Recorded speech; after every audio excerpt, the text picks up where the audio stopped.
Atuatahi tēnā koutou katoa e mātaki mai ana I tēnei o ngā kōrero e hāngai ana ki te matahuhua me tōna hirangatanga I roto I te ao hangarau. Ko au pēnei ko te Miringa Sherman, te uri o Ngāpuhi te whakatōhea me Tainui, e kauhau ana I tēnei o ngā kaupapa. Kia ora, hello, thank you all for joining us today to listen in to the kōrero surrounding the importance of diversity in the tech sector and the opportunity businesses have to do more in this space. For those of you who may not know who I am, my name's Te Miringa Sherman. I'm of Ngāpuhi Te Whakatōhea and Tainui descent, and I am the Māori Solutions Lead here at NZTE and will be facilitating today's Q&A. If you're looking for some business support, NZTE is always here to help. We offer guides for all our major trading markets, how-to articles, and case studies on successful Kiwi tech companies. For more information, head to gethere.nz/tech. Hapai, back to our kaupapa. I'm joined today by the lovely wahine who goes by the name of Suzanne Marie O'Brien, who we are very grateful to have zooming in all the way from America. Suzanne, before we get started, I'll hand it over to you to do a quick introduction and perhaps provide our audience with a bit of background information around your journey to date and where your passions lie today. Over to you. Okay, great. Well, thank you so much for having me. I'm very excited to be here. I'm an executive coach and talent partner working closely with startup CEOs, really supporting leaders in building diverse leadership teams and making wise, strategic, and transformative decisions so that they can grow their businesses. I have an extensive background in executive recruitment. You could say that recruiting is in my DNA. I grew up in recruiting and continued that journey over a number of years in Silicon Valley before launching my own company as an executive coach and talent partner. But I leveraged that executive recruiting experience as research that supports the work that I do now with CEOs. So I'm excited to be here today and to talk more about diversity and how we can leverage that to actually build better, more effective teams and grow your companies faster. Amazing. E mihi ana ki a koe, Suzanne. I guess to lead us out, diversity, how would you best explain this? Yeah, so I think about diversity. There's so many ways to talk about it. Most traditionally, we think about diversity as involving diverse genders and diverse races or people of color. Marginalized populations is another way to think about it. I think it's really important as well for the purposes of this conversation to incorporate culture in that. Culture and background changes the way that people think, or it informs the way that people think. And that is an important part of diversity as well. The second thing I'll say is that diversity often creates friction. And that's not a bad thing. We'll talk about it more later. But it's an important thing to recognize and begin to welcome as you think about how you bring change in your organization. I know for me, culture is, a big driving force behind a lot of the mahi that I commit to and that I do throughout my life. So absolutely. Talk to us about the importance of talent diversity in the tech sector. Yeah. So I think this is really important because over the last several years here in the US, we've had a real emergence of understanding around the importance of diversity in tech. And the first reason for that is there's been some landmark studies done that show that more diverse executive teams and more diverse boards preside over more profitable and faster growing companies. In other words, diversity improves the result, your bottom line. And then what we see here is, as a recruiter, CEOs come to me often and say, well, this is what we want. And it would be great if this person could be from a diverse background because we know that's important. But we're missing the steps we need to take in order to get there. And so the second part here that I want to talk about is that diverse populations are often overlooked. We know this. We know from the research that people from diverse populations are less likely to be promoted. They won't be promoted as quickly. And as a result, there's kind of this layer of diverse candidates who are actually more qualified than their counterparts at the same level. But if you're not recruiting right, you're likely to miss them. And so what I would say, and what I advise the CEOs I work with, is that when you're thinking about diversity, it's not just about measuring up to the stats in your industry, which are pretty abysmal at every level. If you're not recruiting ahead of that curve, you're actually missing the best qualified talent.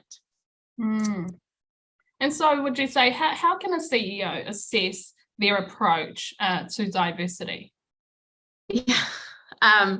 So aside from industry stats, which we talked about, I think awareness is really important, Tamiringa. And I kind of use this framework. There's 3 considerations that you need to be looking at when you're evaluating candidates. I think of this as the triangle. And I advise also the leaders that I coach to look at this when they're assessing a new opportunity, if they've been given an offer for a new role. But it's the same goes here. You've got the job that this person is going to be doing. That's on one of the corners. That job is,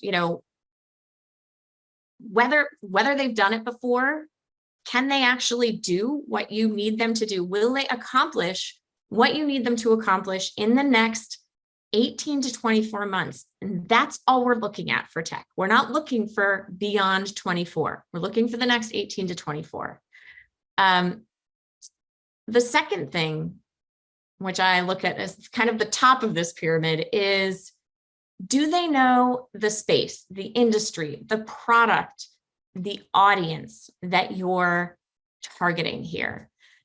When we're talking about tech, enterprise software sales leader is not going to be the best person to run a consumer play.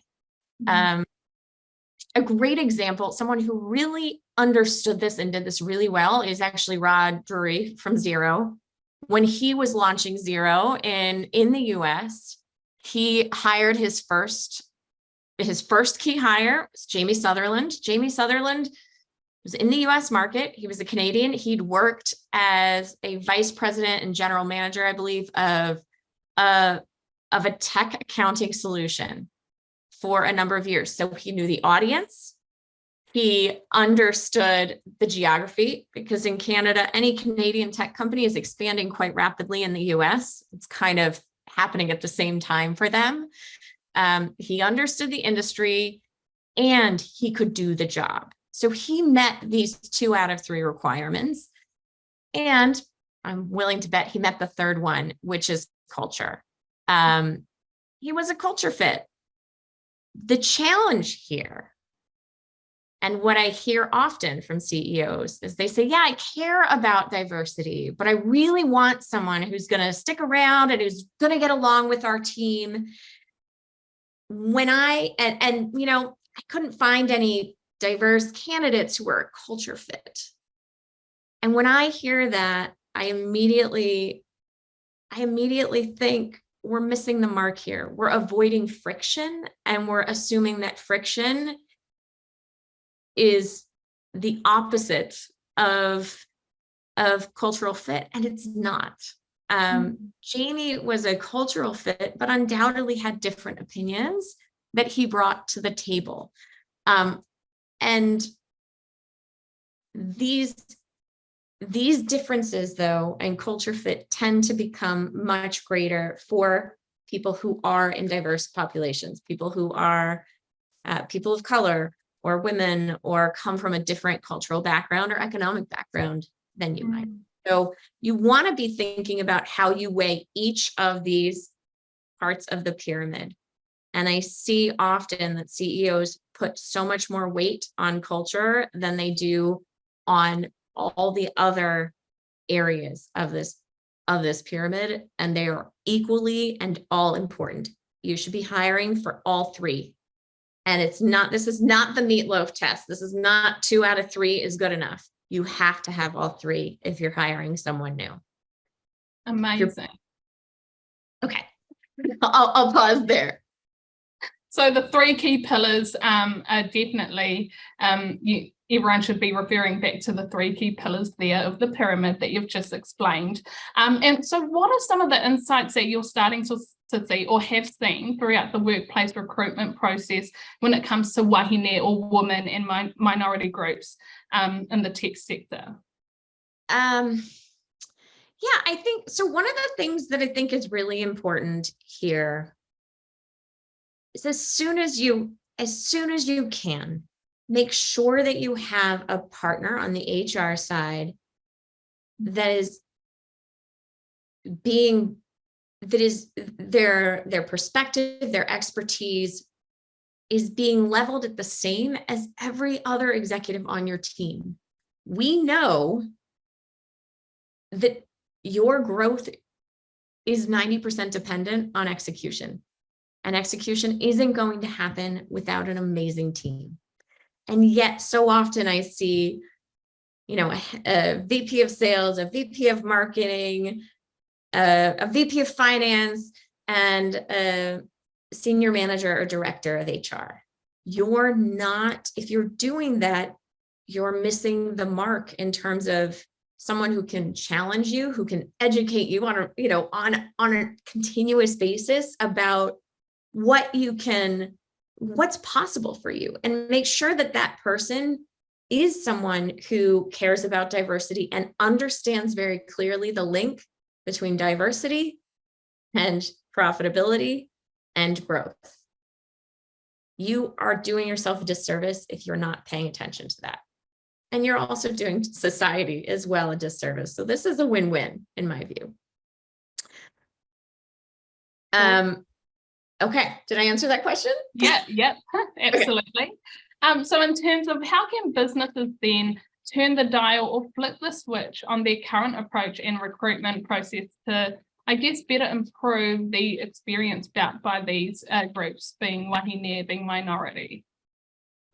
I'm so glad you asked this, because it's such an important thing to think about when CEOs and leaders come to me and say, we really want to bring in a more diverse team, or want to create that, and then they haven't done the work themselves to actually look at how they're drawing that group of people in. Again, you're missing the mark. So you've got to look at your recruitment process in phases. And the first phase is drafting the job description. So often we put a ton of unnecessary requirements in there. We know that women and people of color tend to only apply for roles when they meet 10 out of 10 of the requirements. Whereas white men tend to apply for jobs when they meet 6 out of 10 of the requirements. There's a differential between how people show up and how people present and how people even assess themselves. So if you're adding a lot of requirements in there, college degree, if it's preferred, maybe don't put it in there. Or if it's, MBA, PhD, we get into all these things, right? Don't add the requirements. Focus on the deliverables. What do you want this person to do in the next 12 months? Focus your job description on the deliverables. That's the first thing. The second thing is, where are you recruiting?